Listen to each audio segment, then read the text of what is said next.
Okay, I think we're ready to get started. Good morning. My name is Nell Cordick. I am a financial advisor with Bogart Wealth. Welcome to our webinar series. This morning, we are going to be talking about long-term care and long-term care insurance. I do have the Q&A box open and will monitor for any questions during the presentation, and I'll try to get to all of the answers before we end the presentation today.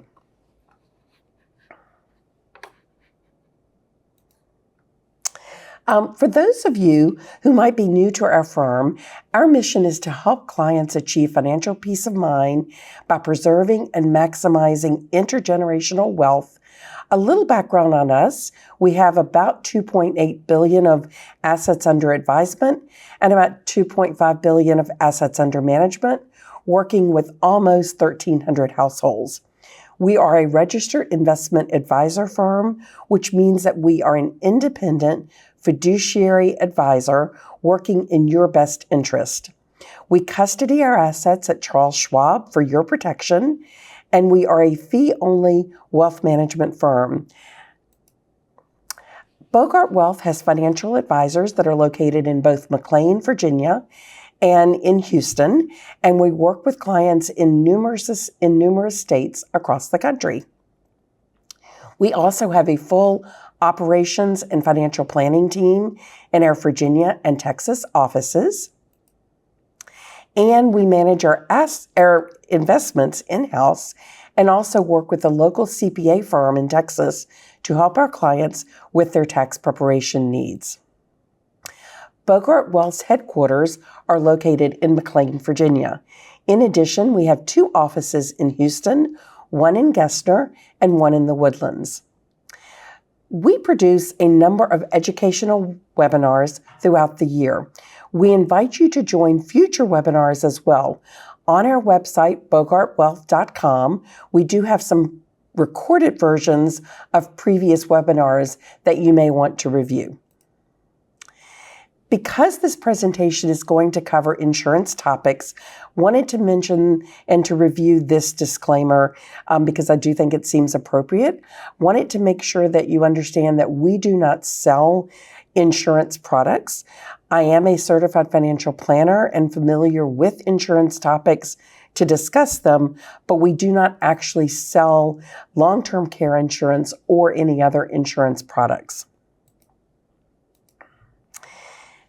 Today, the areas of discussion that I plan to talk about are first explaining what is the definition of long-term care, reviewing some of the statistics around long-term care, and understanding some of the cost associated with long-term care.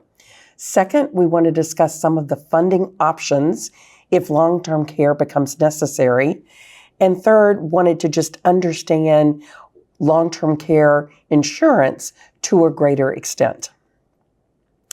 So first, this is really long-term care broadly identified.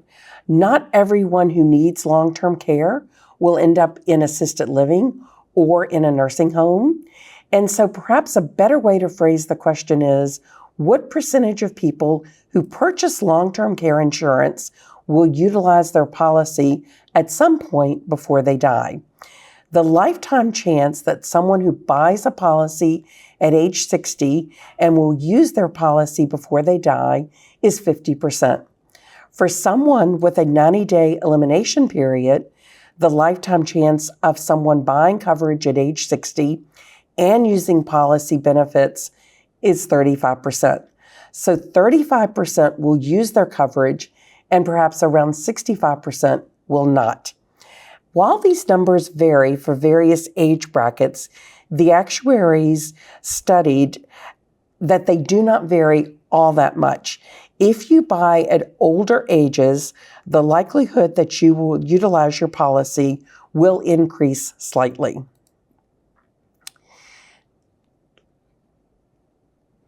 So what is long-term care? Let's begin by talking about what's meant by the phrase long-term care.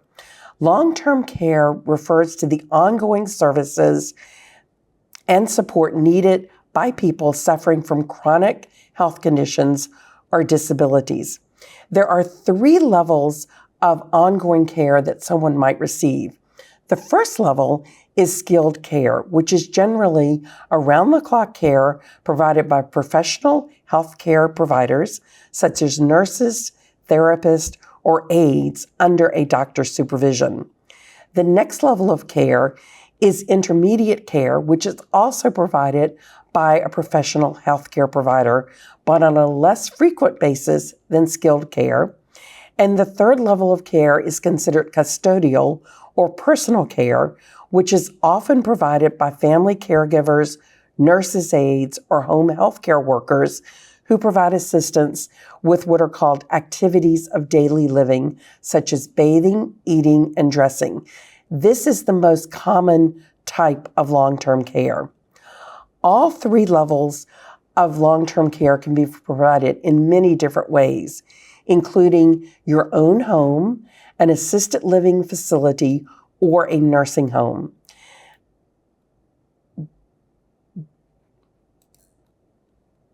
A good long-term care strategy will account for different types of care you might need and the different settings in which you may someday receive that care.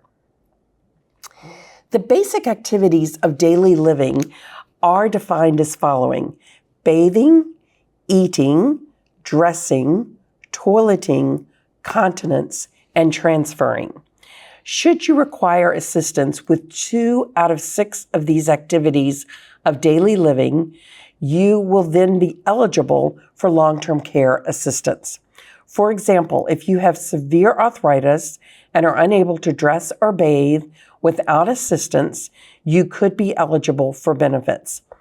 Also, if you are unable to perform 2 of the 6 daily living activities, your long-term care insurance will probably also begin to pay. Your doctor is very instrumental in determining if you can perform or not perform any of these 6 daily living requirements. Your doctor will develop a plan of care that states that you require assistance with 2 of the 6 listed activities. Besides meeting 2 out of the 6 activities of daily living, there is another way that you can qualify for coverage by having a cognitive impairment. A cognitive impairment is a condition that leads you to require substantial supervision to protect yourself or others from threats to health and safety. For example, a person with Alzheimer's may be able to perform all activities of daily living, but may potentially be a harm to themselves or others if they are not supervised. So when we look at 59% of all assisted living residents will eventually move to a skilled nursing facility. It is not uncommon for someone to receive care at home, followed by 2.5-year stay in an assisted living facility, with almost 60% then requiring a nursing home stay of somewhere between 9 months and a little over 2 years. All combined, this is a total of approximately 4 to 5 years of long-term care. In this scenario, the total cost of care could easily exceed $300,000, depending on the cost of care in your region of the country. Most people have had an experience with long-term care or know someone who has. For those that have, think through these questions. First, in terms of how many of you know someone who needed nursing care? Who thinks someone in this room or in this webinar today will require care? And who thinks that they themselves may be that person that requires the care? While you may think that you are already covered, long-term care is not typically covered by health or long-term disability insurance. As for government programs, Medicare only pays for short periods of care, and Medicaid requires you to spend down your assets to a minimal level. Should you consider long-term care insurance? So note, In this particular diagram, we're demonstrating who pays for long-term care. I would like to explain other private means private long-term care insurance, other health insurance, and other private spending for nursing home and home health services. Other public, includes Department of Veterans Affairs, state and local programs, and general assistance spending for nursing home and healthcare services. Private and company health insurance normally covers only those costs associated with acute care, not costs related to long-term care.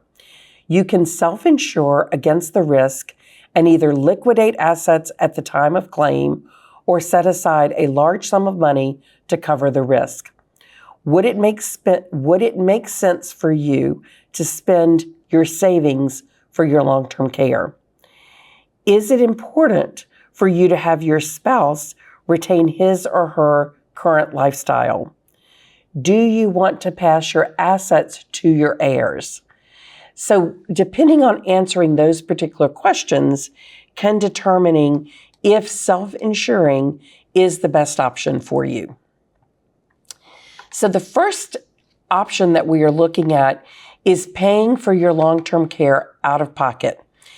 Paying out of pocket means using your own income, savings, investments, and assets to pay for long-term care.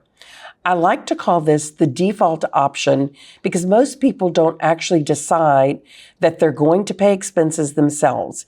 It simply happens that way because they haven't put together an alternative long-term care plan.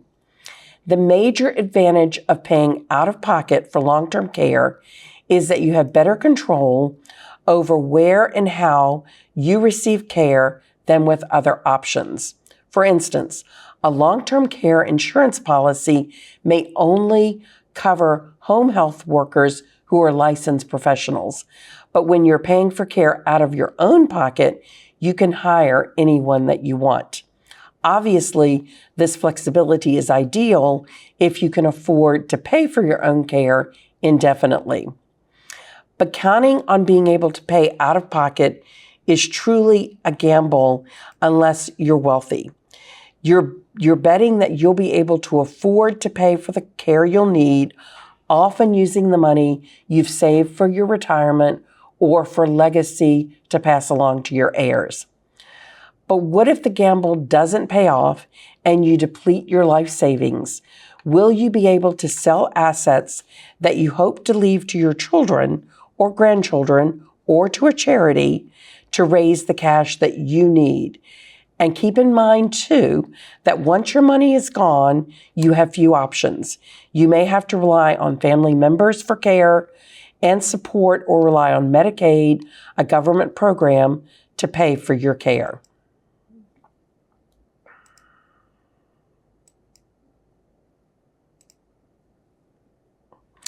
So now that we've talked about paying for long-term care out of pocket, let's look at the next option, relying on government programs.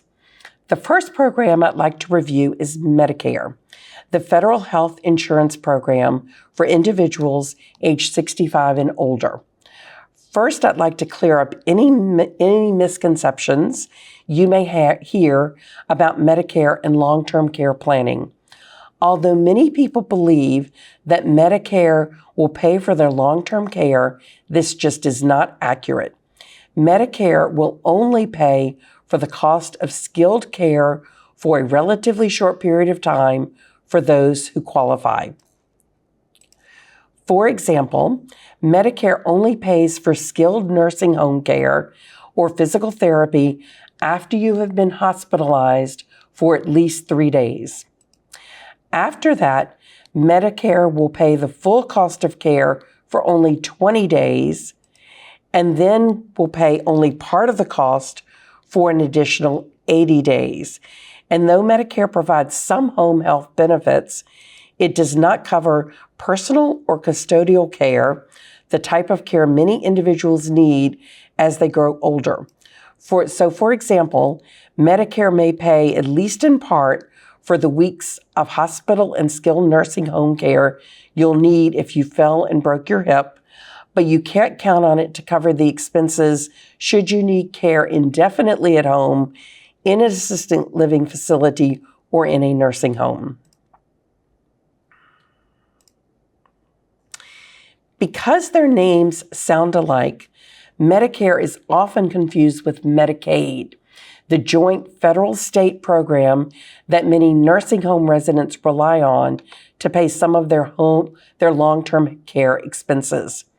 As this chart shows, Medicaid covers approximately 49% of all nursing home costs, a trend that will likely continue as states look for ways to contain Medicaid nursing home care expenditures. But here's the catch. To qualify for Medicaid, you either have to be poor or become poor. You will have to use up most of your savings before you even qualify for Medicaid. And aside from a small personal needs allowance, typically $30 to $60 a month, you will have to use all of your retirement income, including Social Security and pension payments, to pay for your care before Medicaid pays anything. And once you qualify Medicaid, you'll have little or no choice regarding where you receive care. Only facilities with Medicaid-approved beds can accept you, and your chances of staying in your own home are slim, unless your state's Medicaid program covers home health care.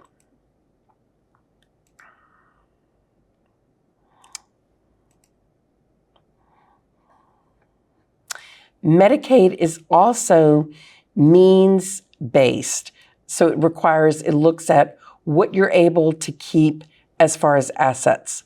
So how poor do you have to be to qualify for Medicaid? Each state establishes its own limits under federal guidelines, so eligibility rules do vary from state to state. In most states, your monthly income cannot exceed a certain limit, often the rate Medicaid would pay the nursing home for your care, although you may be allowed to spend down your income to this level by paying for part of the cost of your care. In other states, an income cap applies.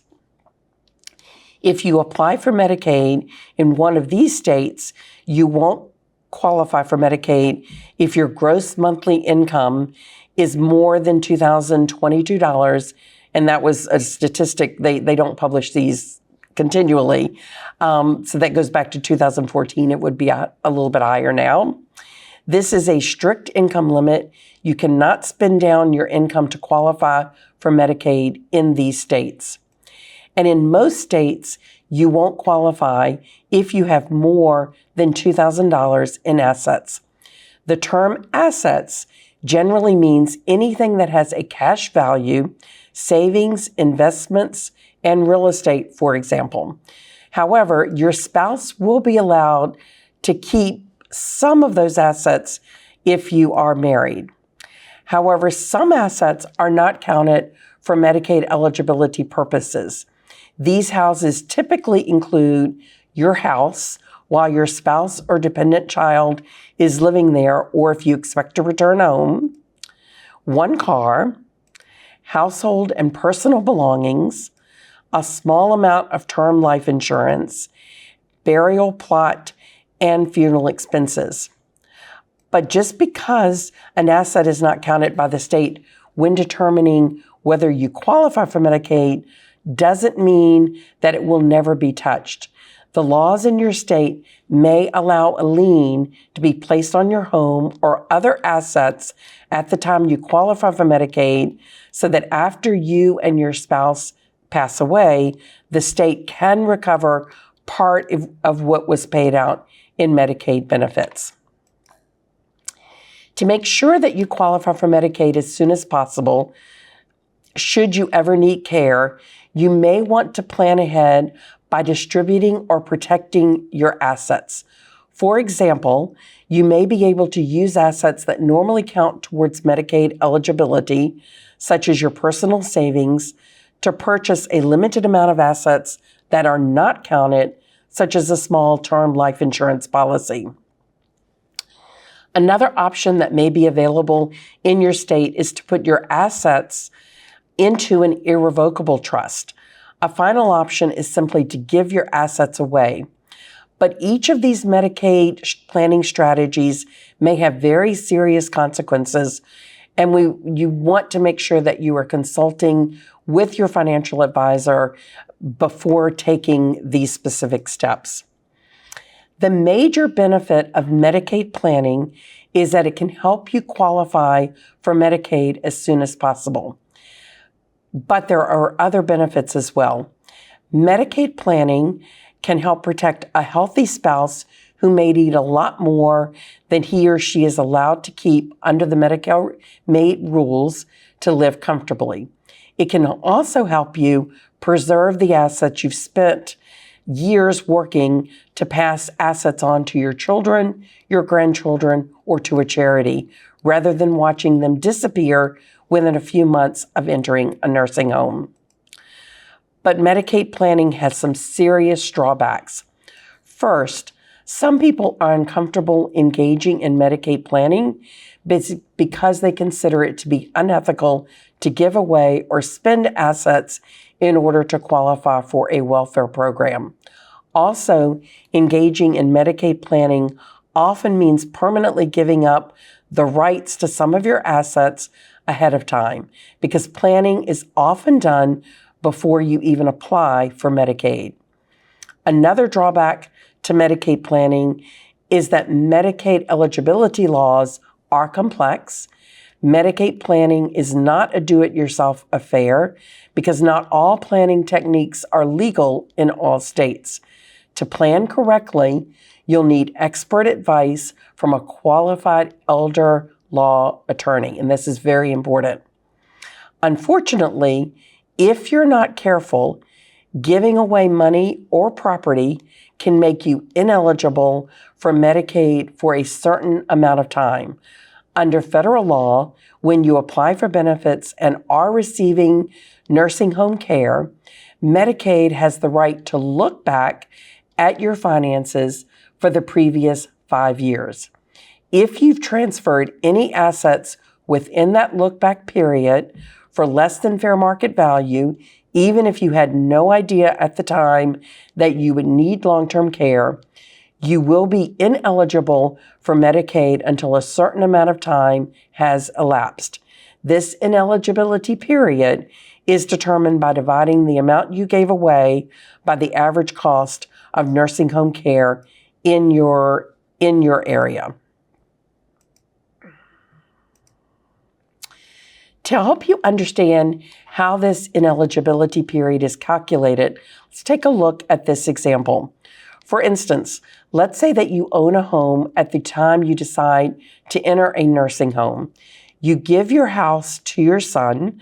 At the time you transfer your house to your son, the average cost of nursing home care in your area is $4,000 a month, and the fair market value of the house is $400,000.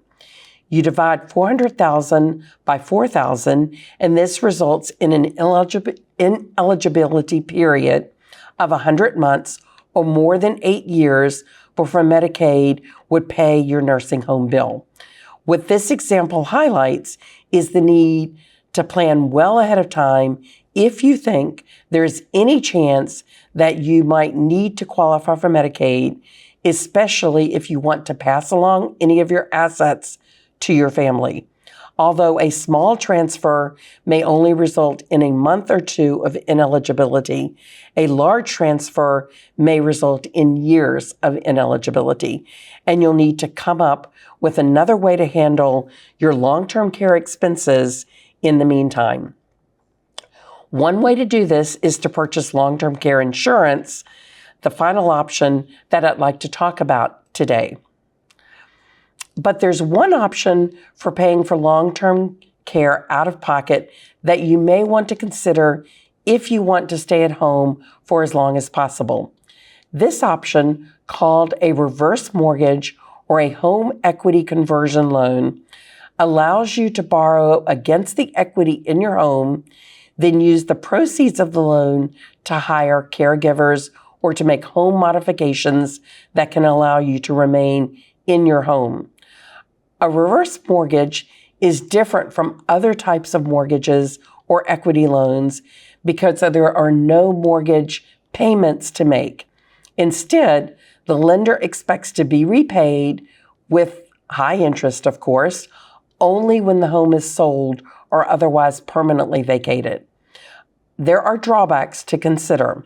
First, reverse mortgages may not be suitable for people who will likely only remain in their homes for a short period of time or who will need extended nursing home care because the loan will have to be repaid once the home is permanently vacated. There are also many costs and fees associated with these loans that can only be recouped after a period of years. And if you borrow enough to exhaust the equity in your home, there will be no home to leave to your family members.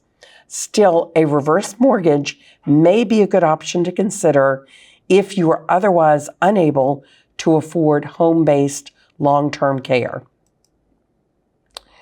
One of the main objections you might have to buying a long-term care policy is the cost, and for good reason. Long-term care insurance can be expensive. Although costs vary widely depending on the age of the policyholder and policy features, for a single individual who is age 65, the average annual premium for a long-term care policy offering $150 a day benefit for 3 years of coverage with a 5% compound inflation protection, it can be basically $3,000 based upon an association that was really referenced back some time ago, and that $3,000 premium has gone up considerably. So that's the first thing that I'd like to point out, is that the cost of long-term care insurance has certainly inflated over the last 20 years. So if this sounds like a lot to you, though, consider this, that depending on what you pay on average for that's approximately half of what you'd pay on average for a 1-month stay in a nursing home today. But if you invested the same amount yourself and let it grow, could you come up with the same amount of return? And typically, the long-term care insurance does leverage to a higher amount than you could actually hypothetically create as far as savings on your own. So more and more people are turning to long-term care insurance to cover the high cost of needing care. Long-term care insurance may help you protect your retirement savings, spend quality time with your family, have additional financial support, and obtain care planning expertise, advice, and resources when you need the care, and help to preserve your independence. If something were to happen to you when you were very young, you would want ample coverage because most of us do not accumulate savings until we're older.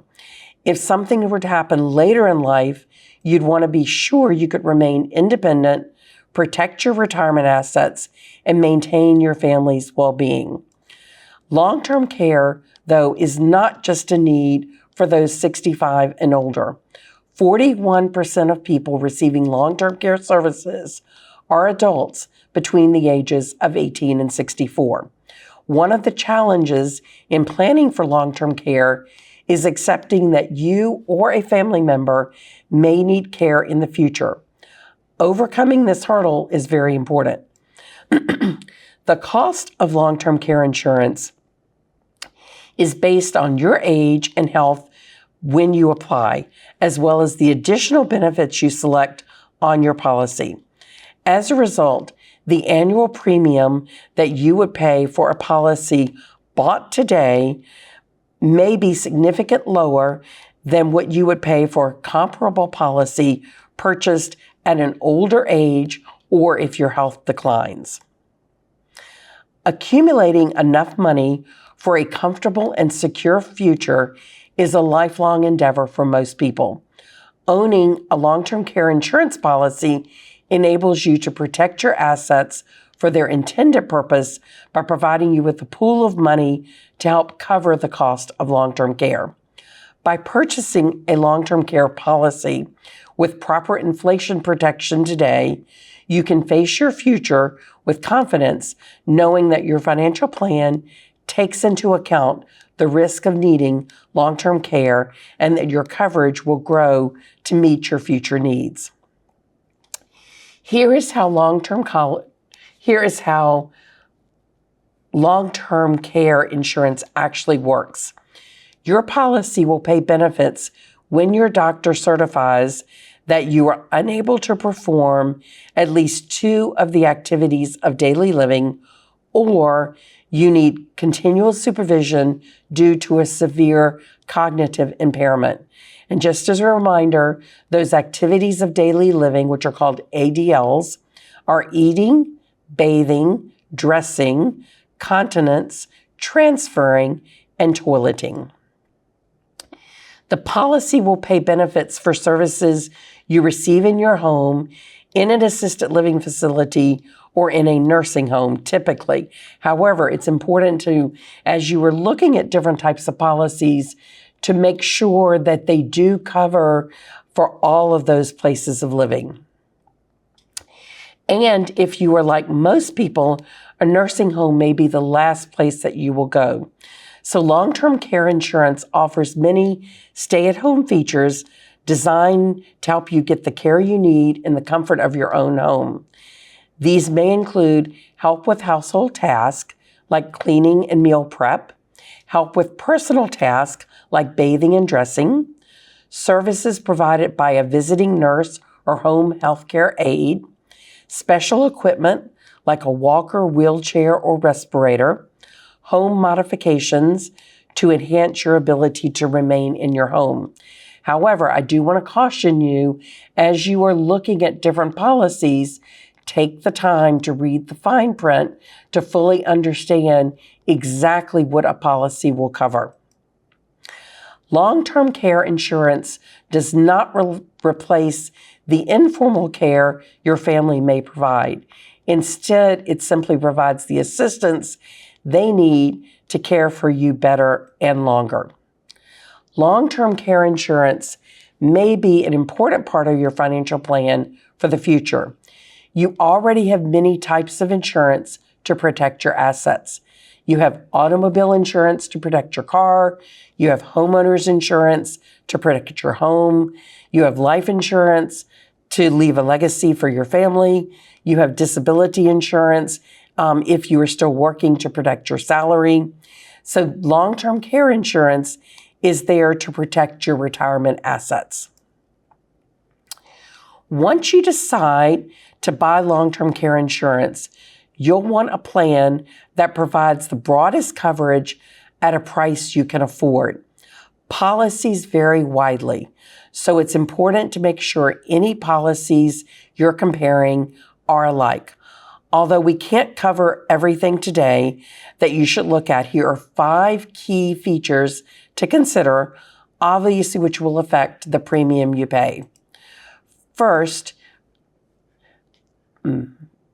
sorry about that. First, you'll need to choose the benefit amount that will be payable should you need care. The daily benefit amount is the maximum amount your policy will pay each day and generally ranges from $50 to $350 a day. You'll also need to choose a benefit period, which is the length of time your policy will pay long-term care benefits once you need care.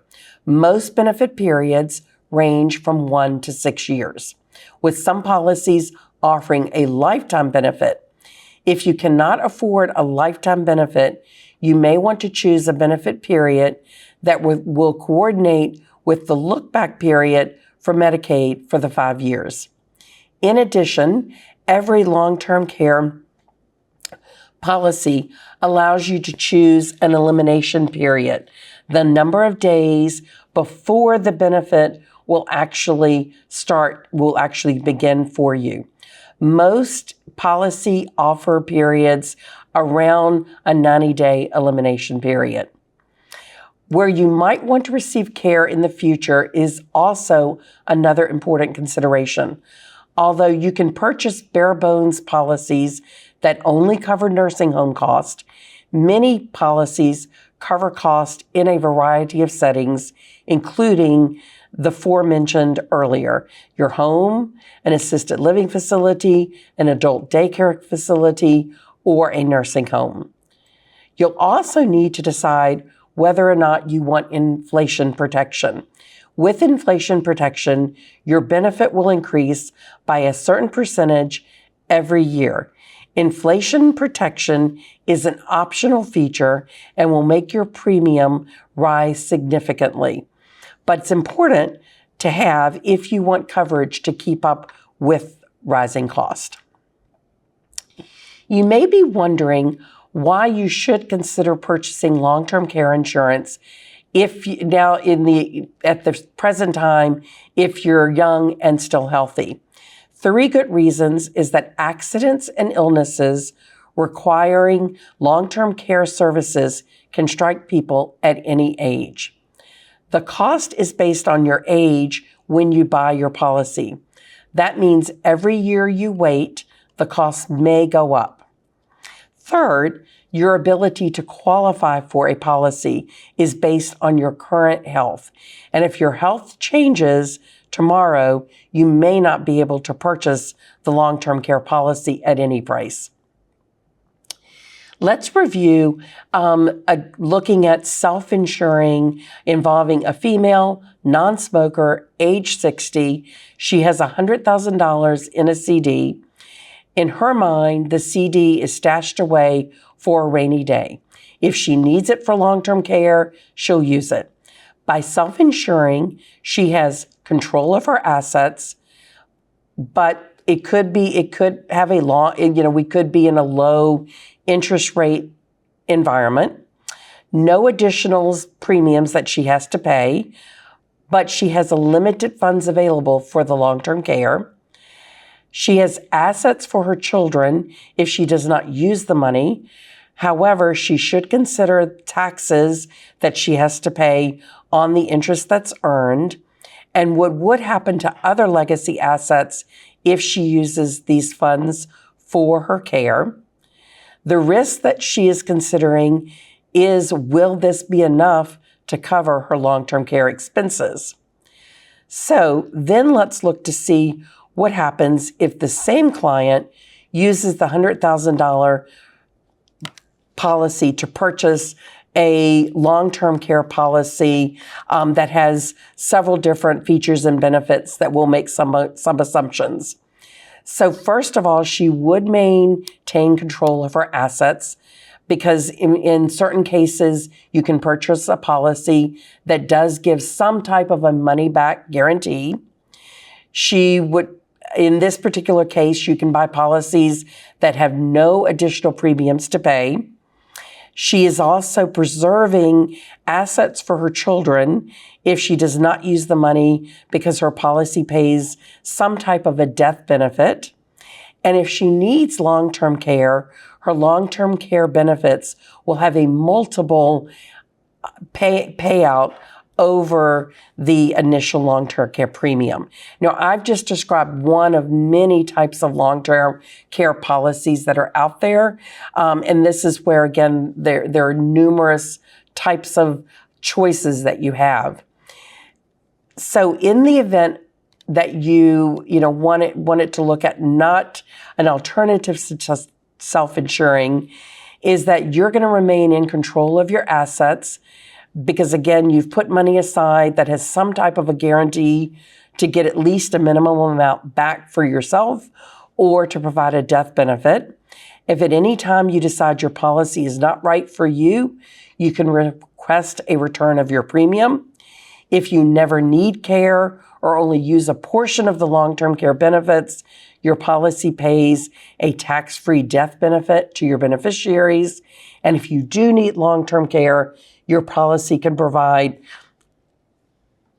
income tax-free reimbursements for qualified long-term care expenses that are worth much more than the initial outlay.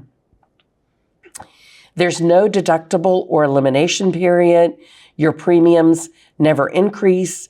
Unlike traditional long-term care insurance, which may be expensive and may have premium increases over time,